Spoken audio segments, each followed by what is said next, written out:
Have you ever watched everything you love stand on the edge of destruction and known you were powerless to stop it? Have you ever heard the sound of danger getting closer while heaven stayed silent? What do you do when loss is knocking, fear is screaming, and God is not answering? Because sometimes salvation does not arrive with thunder. Sometimes it comes through a trembling voice that refuses to stay silent. And this story begins at the exact moment everything was about to be lost. The sound came first, not a shout, not a warning, the sound of marching feet, heavy, determined, unstoppable. Dust rose into the air. Children stopped playing. Women froze where they stood. Men looked at one another and felt their courage drain. This was not a rumor. This was not fear exaggerating. Destruction was coming. Walls that had stood for generations now shook beneath the weight of approaching war. Homes filled with laughter only hours before now held breathless silence. A city waited, and death waited with it. No one knew who would survive. No one knew what would remain. And the worst part? The people inside the city had done nothing wrong, yet punishment was at their door. Have you ever felt that? When trouble arrives uninvited, when pain chooses you without explanation, when loss knocks on a door you never opened. Fear spread like fire. Mothers pulled their children close. Fathers stared at the gates, knowing they could not stop what was coming. And above it all, silence. No voice from heaven, no angel, no miracle, just the sound of an army drawing near. The first stones hit the wall, a violent thud. Then another. The ground trembled. This was not a warning anymore. This was the beginning of the end.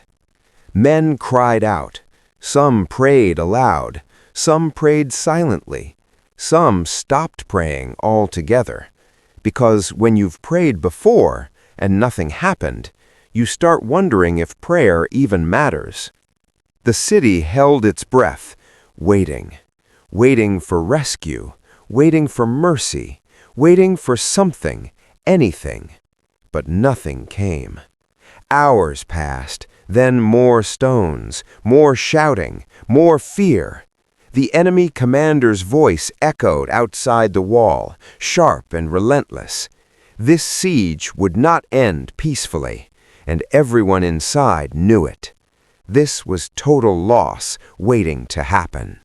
Somewhere within the city, a woman stood apart from the noise, not because she felt strong, not because she felt fearless, but because something inside her refused to accept this ending. She felt the same fear, the same ache in her chest, the same questions clawing at her mind. But she also felt something else, responsibility. If the city fell, it wouldn't just be walls that crumbled. It would be families, children, history, lives. She whispered a prayer, not loud, not poetic, just honest. God, if you are here, please do something. And then she waited. Nothing changed. The stones kept hitting the wall. The shouting continued. The fear deepened. God was silent. Minutes stretched into hours. Hours dragged into something heavier. Hope began to thin. Have you ever waited like that? When every second feels longer than the last? When you keep checking the sky for signs, but it stays empty? She prayed again. Still nothing. No vision, no word, no assurance, only silence. The kind of silence that makes you wonder if God ever heard you in the first place. Doubt crept in quietly. What if this is it? What if God has decided not to intervene? What if faith doesn't change anything? Outside the walls, the siege ramps rose higher. Inside the walls, hearts sank lower. And the woman felt it, that crushing moment when you realize you might lose everything while God watches in silence. She broke. Not loudly, not dramatically, but internally. Her thoughts spilled out in frustration. Why us, God? Why now? Why won't you answer? Tears burned her eyes. She had lived long enough to know God's stories. She had heard of seas parting, giants falling, kings being rescued. But this felt different. This felt forgotten. Have you ever believed in God, but still felt abandoned by Him? That is where she stood, at the edge of faith, at the edge of fear. And then, a thought. Not thunderous, not divine fireworks, just a quiet thought. What if the answer isn't coming from heaven, but from courage? Her heart raced. She looked toward the wall. The enemy commander stood below, confident, unyielding, and suddenly she understood something terrifying. If no one spoke, everyone would die.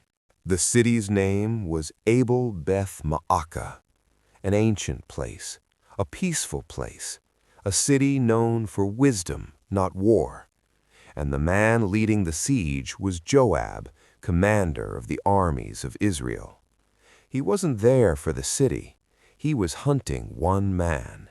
His name was Sheba, son of Bichri, a rebel, a traitor, a man who had fled into the city to save himself, and now an entire city was about to pay for one man's sin. 2 Samuel 20 tells us this moment plainly, but living it was anything but plain. The woman stepped forward. Her legs trembled. Her heart pounded so loudly she feared others could hear it. She climbed the wall. Voices shouted in panic, "Get down! Are you mad? They'll kill you!" But she kept going, because sometimes faith doesn't roar. Sometimes it whispers, "Move." She called out. Her voice shook at first, then steadied. "Listen! Listen to me!" Joab looked up, surprised. A woman, standing on the wall, unarmed, unprotected, bold. "Are you Joab?" she asked. "I am," he replied. "Listen to the words of your servant," she said. There it was, the moment everything balanced on. If he ignored her, the city would fall. If he listened, maybe, just maybe. She spoke with trembling wisdom. "Long ago they used to say, 'Get your answer at Abel,' and that settled it. I am one of those who are peaceable and faithful in Israel. Why do you want to destroy a city that is a mother in Israel? Why swallow up the Lord's inheritance?" Her words cut through the chaos. Not accusation, not anger, wisdom, truth, pain. Joab answered, "Far be it from me to swallow up or destroy. That is not the case. But a man named Sheba, deliver him, and I will withdraw." The city held its breath again, but this time hope flickered. Do you see it? God hadn't spoken from heaven, but He was speaking through courage. The woman descended from the wall. Her hands were cold. Her thoughts raced. This wasn't over. Now came the hardest part, convincing her own people. She went to the elders, the leaders, the fearful, the angry. She told them everything. Some resisted, some recoiled in horror, but she stood firm. One man cannot cost us all. And finally, they listened. The rebel was found, judgment was swift, and his head was thrown over the wall. Silence fell. Joab blew the trumpet. The army withdrew, just like that. No more stones, no more shouting, no more fear. The city was saved. The walls still stood. Children lived. Families survived. Homes remained. And all because one woman refused to let fear be the final word. This was divine intervention. Not loud, not flashy, but undeniable.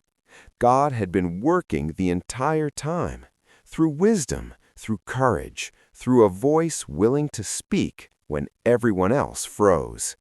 2 Samuel 20 verse 22 says, "Then the woman went to all the people with her wise advice, and they cut off the head of Sheba son of Bichri and threw it to Joab. So he sounded the trumpet, and they withdrew from the city. Just one verse, but behind it was waiting, fear, silence, and faith.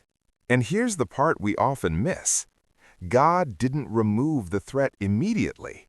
He allowed the waiting. He allowed the fear. He allowed the silence. Because he was shaping a peacemaker.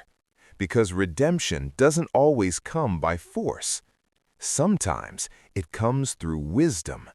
Sometimes God saves cities by stirring courage in ordinary hearts. The woman of Abel never sought fame, never demanded credit, but her obedience echoed through history. She saved a city. She proved that faith can speak even when heaven seems quiet. Maybe that's where you are right now, waiting, praying, hearing nothing, feeling like destruction is closer than deliverance. But what if God is already moving?